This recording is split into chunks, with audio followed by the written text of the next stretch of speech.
لا 12 حزیرانی ڕابردووەوە لە پەرلەمانی عێراق یاسای بودجە پەسەند کراوە بەغدا پابەندە بەوەی کە یاسای بودجە جێبەجێ بکات وەروە پشتگیرەمی کوردستان و شایستەدارایەکانی بنێرێت جگەلەوەی کە بەغدا پابەندی جێبەجێکردنی یاسای بودجە نەبووە با پابەندی جێبەجێکردنی ڕێککەوتنەکانیشی لەگەڵ هەولێر نابێت دەستی بۆ برسیکردنی خەڵک و هەروەها موچەی فەرمانبەرانی هەرێمی کوردستان بردووە لە کاتێکدا هەرێمی کوردستان بە شەفافیەت ئەو ئەرکانی لەسەرشانی بۆ جێبەجێ کردووە سیاسەتی گوشار و بەکارهێنانی کارتی بودجە وەکو گوشار لەسەر هەرێمی کوردستان بۆچی تا ئێستا لە عێراق هەر بەردەوامە کێ ئەم عەقڵیەتە لە عێراق دەچەسپێنێت و بەڕێوەی دەبات من زیاتر لەسەرم پرسە قسە دەکەم میوانەکەم دکتۆر ڕێبوار بابکەی ئەندامی خولی پێنجەمی پەرلەمانی کوردستان لێرە لەگەڵمە زۆر بەخێر بێ دکتۆر ئەو عەقڵیەتی کە ئێستا لە عێراق حکم دەکات نوێن نییە ئەم هەڵسو کەوتەی بەرامبەر بە هەرێمی کوردستان بەڵام هەرێم ڕێککەوتنی لەگەڵ بەغدا هەیە یاسای پەسەند کردووە دانیشتنی بەردەوام و چوونی شانزەکانی هەیە لەگەڵ بەغدا بۆچی هێشتا بەم شێوازە مامەڵە لەگەڵ هەرێمی کوردستان دەکرێت شارێکی زۆر لەژێ دیارە ئەوەی کە ئێستا دەبینین شتێک نییە کە ئێمە بۆ ئێمە سوپرایز بێ بەڕاستی وەکو خەڵکی کوردستان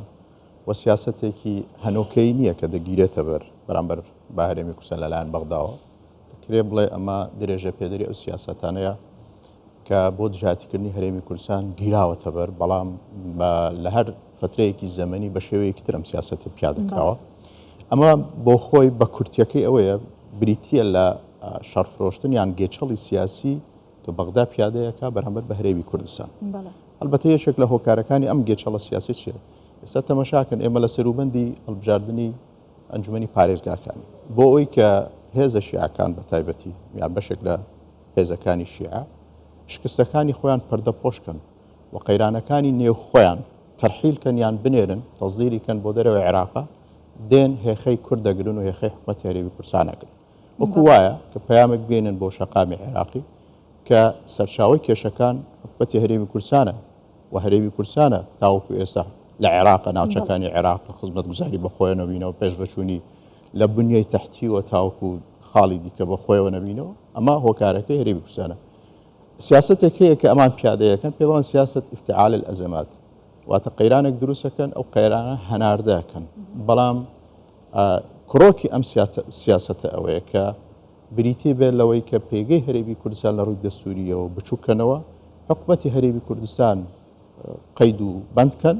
و دیسان پێگەی سیاسی پارتی دیموکراتی کوردستان لەسەر ئاستی عێراق و کوردستانە بچووکەنەوە بەڵام ئەم سیاسەتە لە ڕابردووە سەری نەگرت و خەڵکی کوردستان با دڵنیا بێت کە ئەم سیاسەتە سەرناگرێ پێگەی پارتی دیموکراتی کوردستان بەهێزترە بێ حکوومەتی هەرێمی کوردستان پیادەی دەسەڵاتە دەستوریەکانی خۆیەکە بە هیچ شێوەیەک ڕێگە نادرێ کە پێگە و مەکانەی دەستوری هەرێمی کوردستان باشە هەرێمی کوردستان ئێستا لەو پێگەیەدایە کە وەکو بەڕێزت باست کرد ئاماژەکان بۆ دەچن کە هەوڵی لاوازکردنی پێگەی هەرێمی کوردستان دەدرێت بەڵام لە کۆڕ و ناوەندەنی و دەوڵەتیەکان جا هەرێمی کوردستانەکو دەوڵەتێک مامەڵی لەگەڵ دەکرێت ئایا هۆکاری ئەم مامەڵە سیاسیانی بەغدا لەگەڵ هەرێم ئەمە گەمێکی سیاسی پێشەڵبژاردنەکان و یا بڵێن تەسویە حسابی ناوخۆیی حزب شیعەکانە لەگەڵ یەکتر لە عێراق حکومەتی عێراق و بە تایبەتی ئەو هێزە شۆفینستانەی کە دژایەتی یا بەرهەڵسکاری هەرێمی کوردستان دەکەن بەبێ بنەما لە دوای بیانووە گەڕێن و لە دوای دەرفەتە گەڕێن بۆ لێدان لە هەرێمی کوردستان کاتێک کە بڕیاری محکەمەی پاریس ئەوە بوو کە هەرێمی کوردستان نەیتوانی نەوتەکەی خۆی هەناردە بکەمان بە دەرفەتێکی یانزانی بۆی کە بێن کێشەکان قوڵترکەنەوە لە بریەوەی چارەسەرکەن چونکە ئێمە ڕێکەوتنێکمان هەبوو لە چوارچێوەی تەحالفی ئیدارە دەوڵەت بۆ چارەسەرکردنی کورسەکان بەڵام ئەمان نەک هەر ڕێکەوتنامەکەیان جێبەجێ نەکرد بەرکو بگرێ ئێستا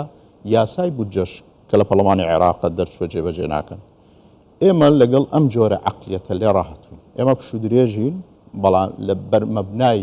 دەستور و ڕێککەوتنامەکان و یاساکانە مامەڵەیان لەگەڵەکەن بەڵام و دەستوریەک لایەنە دەکرێت ئەگەر بەغدا پابەندی نەبێت و بڕوای پێ نەبێت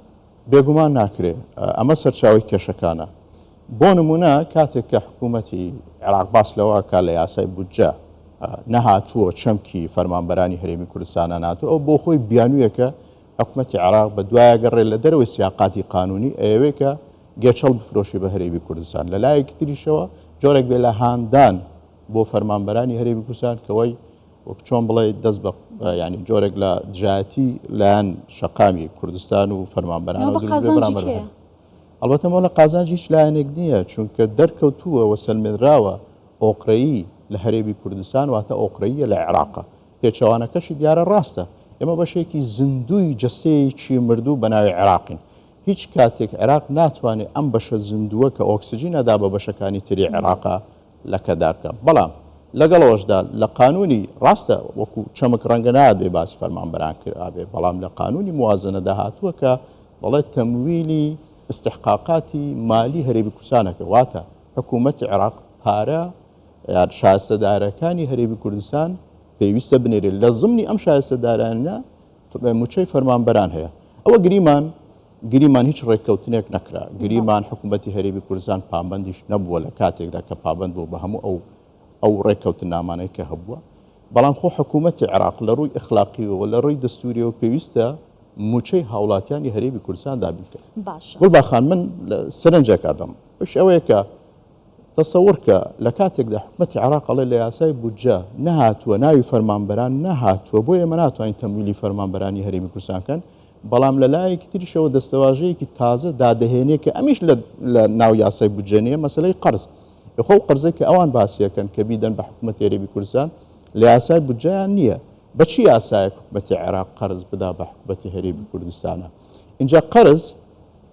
دوو دەوڵەت ئەدا بە یەکتر یان موسسەیەکی مالی وەکو بەنکی دەولی ئەدا بە دەوڵەتێکە. واتە ئەم جۆرە تەعاملە خۆی لە خۆیدا ئەوە دەرەخا کە حکوومەتی عێراق وەکو وابێ کە هەرێمی کوردستان بەشێک نەبێ لە عێراق و هاوڵاتیان و فەرمانبەرانی هەرێمی کوردستان بەشێک نەبێ لە مەنزومەی مەدەنی و لە بەشێک نەبێ لە فەرمانبەرانی عێراق و حکوومەتی هەرێمی کوردستان حکوومەتێکە سەر بە دەوڵەتێکی ترە تەعاملی لەگەڵاکە. باشە دکتۆر ڕێبوار، لیژنە زۆر سەردانی بەغدایان کرد و لە ڕۆژی شەمەش هاوپەیمانی ئیدارەی دەوڵەت بە بەشداری نوێنەرانی پارتی کۆبوونەوەیەکی ئەنجامدا بۆی کە وەزیرانی ئیدارەی عێراق و هەرێمی کوردستان بانگشتی پەرلەمان بکرێن، کۆمەڵێک لیژنە لە ڕووداوەکانی کەرکووک لێکۆڵینەوە لە ئەنجامەکانی ئەو ڕووداوانەوە هۆکارەکانی بکەن. بەڵام فەرمانبەرانی هەرێمی کوردستانە بێت چاوەڕێ ئەوە بکەن ئەنجامی لیژنەکان چی دەبێت، یاکەی بەغدا و هەرێمی کوردستان دەگەنە ڕێککەوتن ئەم بارودۆخی کە ئێستا هەیە تاکەی بەردەوام بێت. هەرێمی کوردستان چه کارتێکی لەبەردەستە؟ چۆن ئەتوانێت قازانج و بەرژەوەندی هاوڵاتیانی خۆی مامەڵەی سیاسی بکات؟ جارێ مەسەلەی کەرکووک بابەتێکی استراتیجیە بۆ بەتایبەتی بۆ ئێمە وەکو پارتی دیموکراتی کوردستان هەرگیز با لە خەیاڵی ئەوانیشدا نەبێت کە ئێمە وەکو پارتی دەستبەرداری دۆسیەی کەرکووکە بین، چونکە ئێمە شۆڕشێک بە ناوی شۆڕشی ئەیلولی گەورەمان هەڵگرسان لە پێناوی کەرکووک و ئامادەی شۆڕشێک تریش لە پێناوی کەرکووک هەڵگرسێنین. بەڵام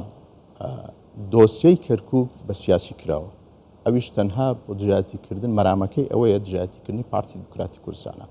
ڕێگە لە پارتی بگیرێ بۆی بەشداری هەڵبژاردنەکانی ئەنجومەنی پارێزگاکە. بۆچی لە پارتی و گەڕانەوەی دەترسن؟ پارتی بەم بەڕاشکایی بڵێم، پارتی واتە هەرێمی کوردستان، پارتی واتە خەڵکی کوردستان، پارتی و مەرجعیەتی پارتی واتە مەرجعیەتی تەواوی کوردان لە هەر چارپاچەی کوردستانە، توانمەوە بڵێم.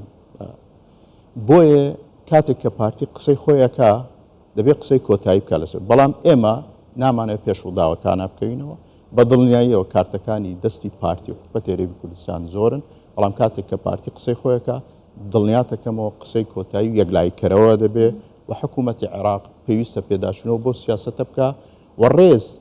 لە منهاجی وزاری کابینەکەی بەڕێز سوودانی بگیرێ و ڕێز لەو ئیتفاقیانە بگرێ کە لە نێوان هەولێر و بەغدا ئیمزاکراوە و ڕێز لەو یاسایانە بگرێت کە لە پەرلەمانی عێراقا دەرچووە.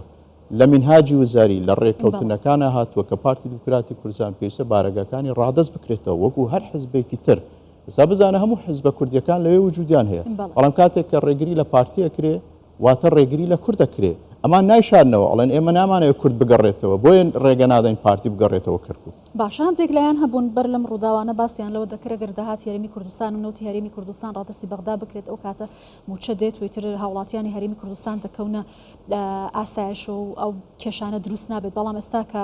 بەغدا بە هەموو شێوێ گوشاری لەسەر هەرێمی کوردستان دروست کرۆ بێجەنگن، ئەم کێشە ناوخۆیانە تا چەندە کاریگەری لەسەر هەڵسوکەوتی بەغدا بەرامبەر بە هەرێمی کوردستان هەیە؟ بەداخەوە گوڵباخان ئەوانەی کە دەیانوت ئەبێ نەوت ڕادستی بەغدا بکە بۆی بەغدا موچەی فەرمانبەران بدرێ، دەرکەوت کە ئەمانە ئالیەتێک بوون، ئامرازێک بوون بەدەستی بەغدا و هێزە شۆفینەکان ئەیان جولاندن لە دژی هەرێمی کوردستان. دوو مەبەستیان پێ هەبوو. مەبەستی یەکەم چاواشەکردنی خەڵک بوو، خەڵکی کوردستان، مەبەستی دووەمیش دژایەتیکردنی حکوومەتی هەرێمی کوردستان. بۆیە ئەمانە بەڕاستی چۆن بڵێ بوون بە بەشێک لە مەزبەلەی مێژوو. ئەمانە نابێت جارێکتر ڕویان هەبێت دەرکەونەوە قسە لەسەر ئەحقیەتی هەرێمی کوردستان بکەن، چونکە ئەمان بەشێک بوون لە ئەجندای ئەم وڵاتانە ئەو ئەجندای ئەم هێزانە کە دژایەتی هەرێمی کوردستانیان کرد. بەڵام لەگەڵەوەشدا گرەوکردن لەسەر ئەوەی تەبایی نێو ماڵی کورد یەکێتی ڕێزەکانی گەلی کورد و هێز و لایەنە سیاسیەکان ڕەنگە وەرەقەیەکی یەکێک بێ لە وەرەقە هەرە بە هێزەکان بۆ بەربەشدانەوەی ئەم سیاستێکە لە بەغداکرێت. بەڵێ زۆر سپاس بەڕێز دکتۆر ڕێبوار بابکەی ئەنجامی خۆلی پێنجەمی پەرلەمانی کوردستان لێرە لەگەڵمان بووی. سپاس.